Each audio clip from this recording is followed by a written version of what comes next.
प्रिय विद्यार्थिनः, नमो नमः। आइए हम आज 12वें पाठ का अध्ययन करते हैं। अन्योक्तयः। अन्या उक्तिः ताः अन्योक्तयः। अन्य उक्ति अर्थात किसी अन्य माध्यम से या अप्रत्यक्ष रूप से, परोक्ष रूप से या किसी संकेत माध्यम से कहे गए कथन को, वचनों को अन्योक्ति कहा गया है। यानी किसी प्रतीक या संकेत के माध्यम से कही गई बात को अन्योक्ति कहा गया है। प्रस्तुतोऽयं पाठः अन्योक्ति विषये वर्तते। प्रस्तुत किया गया पाठ अन्योक्ति के विषय में है। अन्योक्ति नाम अप्रत्यक्ष रूपेण व्याजेन वा कस्यापि दोषस्य निंदायाः कथनम। अर्थात अन्योक्ति अप्रत्यक्ष रूप से या किसी बहाने से किसी व्यक्ति के दोषों की निंदा का कथन करना या निंदा को कहना अथवा गुणों की प्रशंसा करना अन्योक्ति कहलाता है। किसी संकेत या प्रतीक के माध्यम से प्रशंसा आदि झटिति अर्थात शीघ्र ही और चिरम लंबे समय तक बुद्धि में ग्राह्य होती है, बुद्धि में ग्रहण की जाती है, स्थिर होती है। अत्रापि यहाँ पर भी अर्थात इस पाठ में भी सप्तानाम अन्योक्ति नाम संग्रह वर्तते। 7 अन्योक्तियों का संग्रह किया गया है। यह भी जिनके द्वारा राजहंस, कोकिल, कोयल, मेघ, मालाकार, तडाग, तालाब, सरोवर, चातक आदि के माध्यम से सत्कर्म के प्रति हम गमन करें, बढ़े, इस हेतु हमें प्रेरणा है वो प्राप्त होती है। आइए हम सबसे पहले प्रथम श्लोक का वाचन करते हैं और फिर अर्थ जानते हैं। एकेन राजहंसेन या शोभा सरसो भवेत्, नैषा बक्सहस्रेण परितस्तिर्वासिना।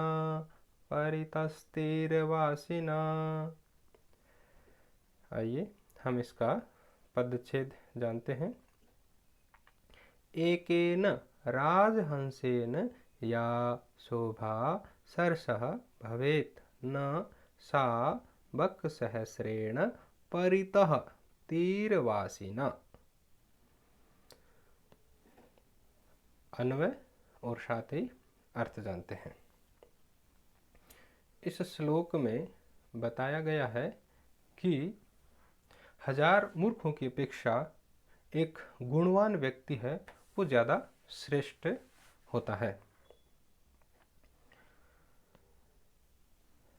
एकेन राजहंसेन, एक राजहंस के द्वारा, सरसह सरोवर की, तालाब की, या शोभा जो सुंदरता, जो सौंदर्य, भवेत होवे, परितः चारों ओर, तीरवासिना तीर पर रहने वाले, किनारे पर निवास करने वाले, बक सहस्रेण 1000 बगुलों के द्वारा, सा न वह नहीं हो सकती अर्थात वह शोभा नहीं हो सकती।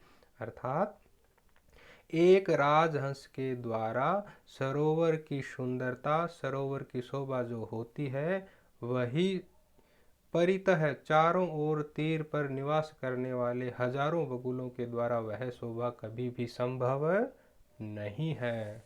अर्थात हजारों मूर्खों की अपेक्षा एक गुणवान, बुद्धिमान, धीमान जो पुरुष है, सज्जन है, वो श्रेष्ठ होता है। अर्थात हमें भी समाज में ऐसा कार्य करना चाहिए, हमारे राष्ट्रहित में, समाज हित में ऐसा कार्य करें कि हम भी राजहंस की भांति शोभायमान हो सकें। आइए अब हम इसका संस्कृत में भावार्थ जान लेते हैं।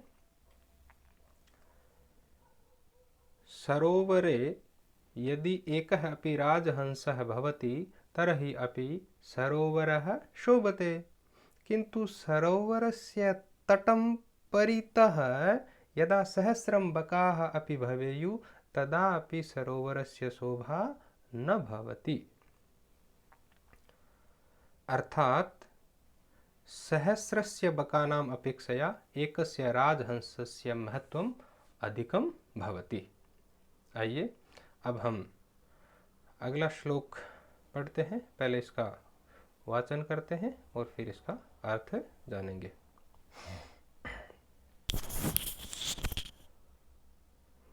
भुक्ता मृणालपटली भवता निपीता न्यम्बुनि यत्र नलिनानि निषेवितानि रे राजहंसवदतस्य सरोवरस्य कृतेन केन भवितासि कृतोपकार कृतेन केन भवितासि कृतोपकार।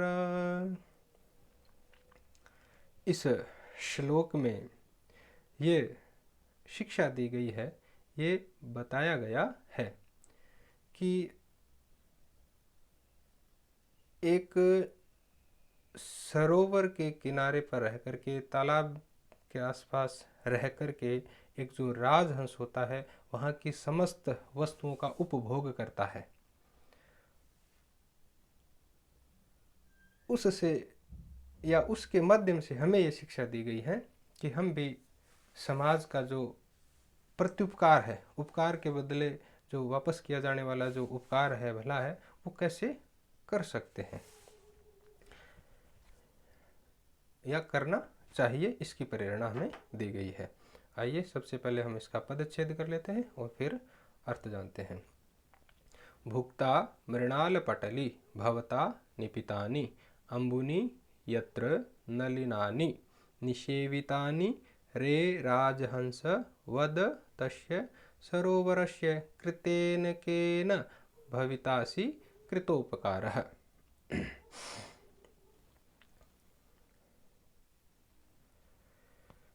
रे राजहंस, यत्र जहाँ पर, जिस सरोवर के किनारे, जिस सरोवर में भवता तुम्हारे द्वारा मृणाल पटली कमल नालों के समूह को भुक्ता भक्षण किया गया, खाया गया, और क्या किया गया, अम्बुनी पानी जल निपितानी पिया गया, यानी वहाँ पे खूब मौज मस्ती के साथ पानी पिया गया, नलिनानी निषेवितानी और कमलों का सेवन किया गया, रे राजहंस तस्य सरोवर से उस सरोवर का, अर्थात जहाँ पर रह कर के तूने ये मृणाल पटली का भक्षण किया है, पानी पिया है, कमलों का सेवन किया है, उस सरोवर का केन कृतेन किस कार्य से, किस कर्म से, कृतोपकार है उपकार करने वाले, प्रत्युपकार करने वाले बनोगे, वद कहो, बताओ।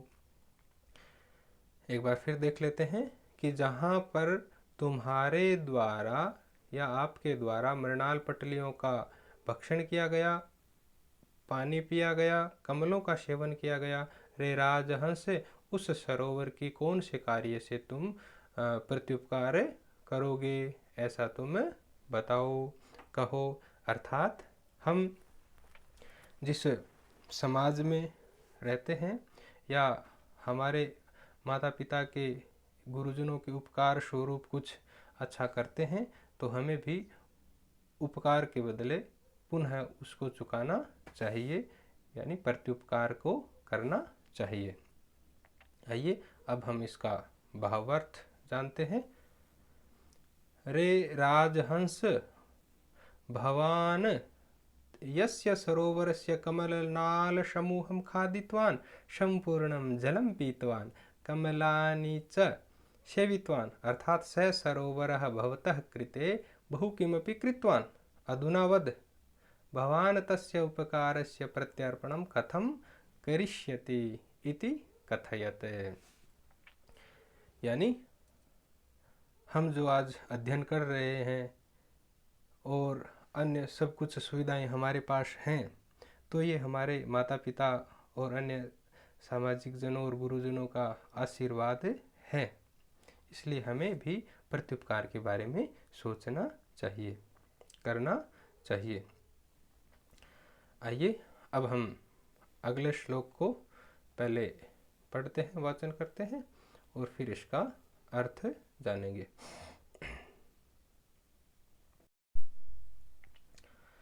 तो तोयैरल्पै करुणया भीमभानौ निदाघे मालाकार व्यरचि भवता यातरोरस्य पुष्टि सा किं साक्या जनहितुमिह प्रावृषेणेन वारां धारासारानपि विकिरता विश्वतो वारिदेन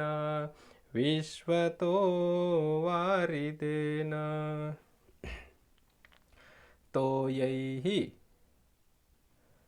अल्पैः अपि करुणया भीमभानौ निदाघे मालाकारः व्यरचि भवता या तरोः अस्य पुष्टि सा किं शक्या जनयितुम् इह प्रावृषेणेन वारां धारासारान् अपि विकिरता विश्वतः वारिदेन।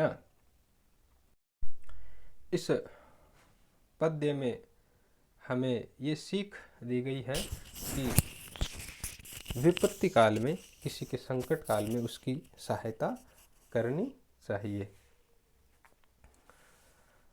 तो कहा, हे मालाकार, हे मालाकार, हे माली, हे पुष्पकार, भीम भानौ, भयंकर भानु के निदाघे ताप में, तप में, अर्थात भयंकर सूर्य के तपने पर, उसकी धूप में, अल्पै ही तोयै ही, थोड़े थोड़े पानी के द्वारा, अपि भी, भवता तुम्हारे द्वारा, करुणया, करुणा से, प्रेम पूर्वक, स्नेह पूर्वक, अस्य तरोहो, इस तरु की, इस पादप की, इस पौधे की, या पुष्टि ही विरचि, जो पुष्टि की है, जो पालन पोषण किया है, जो सुरक्षा की है, अर्थात हे मालाकार, हे माली, भयंकर सूर्य की इस धूप में, ताप में भी, तप में भी, थोड़े थोड़े पानी के द्वारा, तुम्हारे द्वारा स्नेह पूर्वक जो इस तरु की, इस पेड़ की जो पुष्टि की गई है, पालन पोषण किया गया है,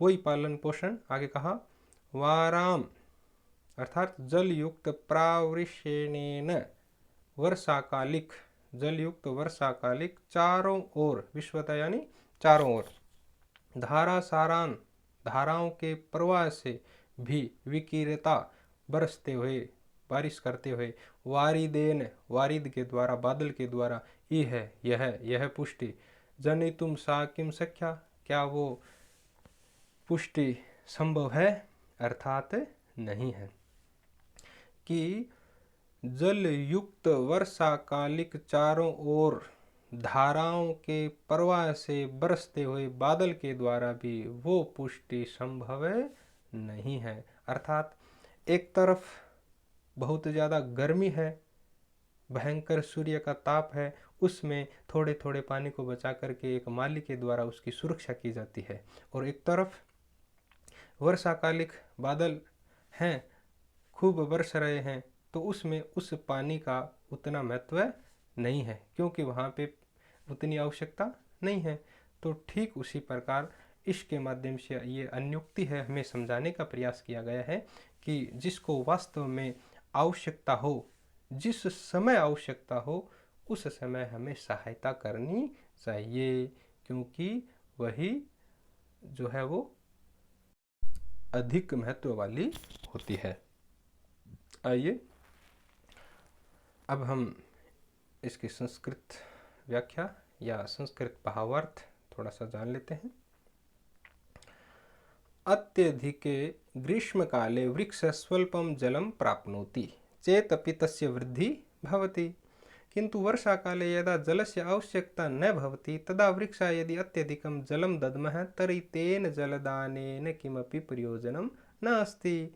अर्थात आवश्यकता काले मनुष्यस्य कृतस्य साहाय्यं महत्वम् एव अत्यधिकम् अस्ति।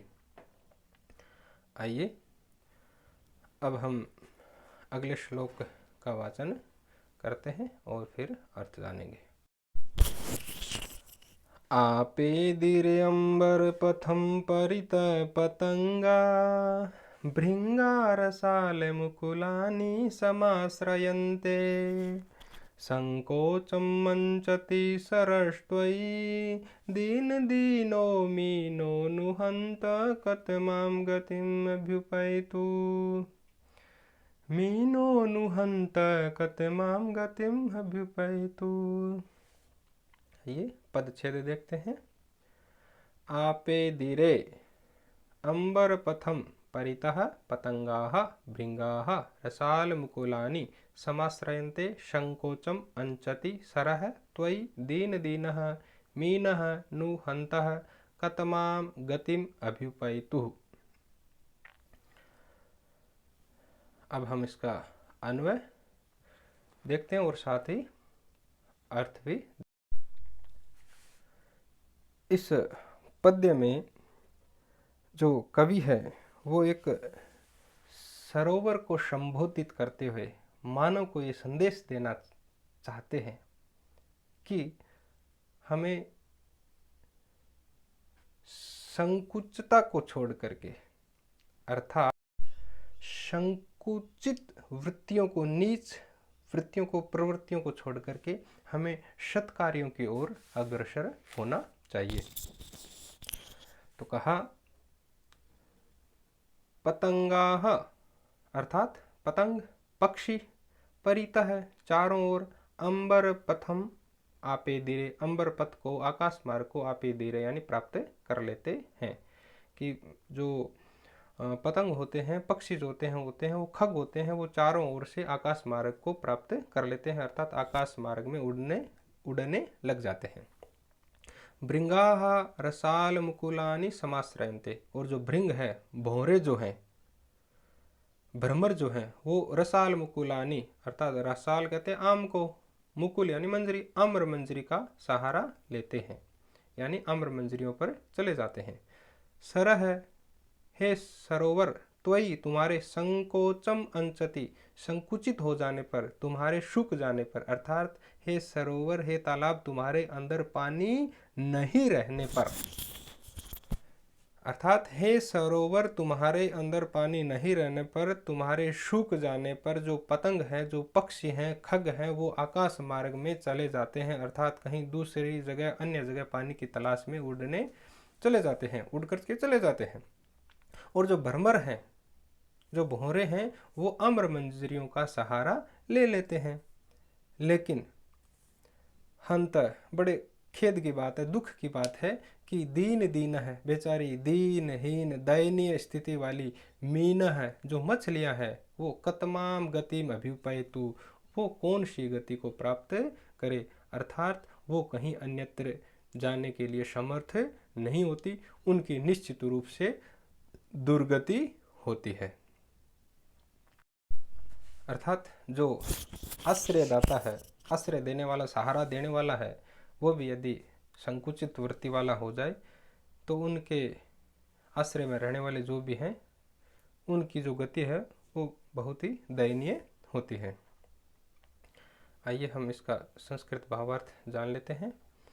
ग्रीष्म काले यदा जलम समाप्तं भवति तदा सर्वे पक्षिणः आकाशमार्गेण इतस्ततः जलं पश्यन्ति, भ्रमराः वृक्षाणां मुकुलेषु जलस्य अन्वेषणं कुर्वन्ति। हे सरोवर, भवतः समीपं जलं न भवति चेत् एते दयनीयाः मीनाः कां गतिं प्राप्स्यन्ति, अर्थात तेषां का गति भविष्यति, अर्थात यदि आश्रयदाता एव संकोचम कुर्यात् तदा तस्मिन् आश्रितानां जनानां दुर्गति तु निश्चिता एव भविष्यति।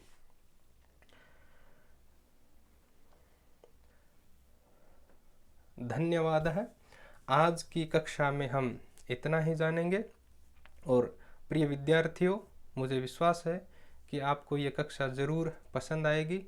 फिर भी आपको कोई भी शंका, समस्या, समाधान या अन्य कोई सुझाव, प्रस्ताव हो तो आप ज़रूर कमेंट में लिखें। अगली क्लास जल्द ही हम लेकर के प्रस्तुत होंगे। तब तक के लिए नमो नमः, नमस्कारः, जय हिंद।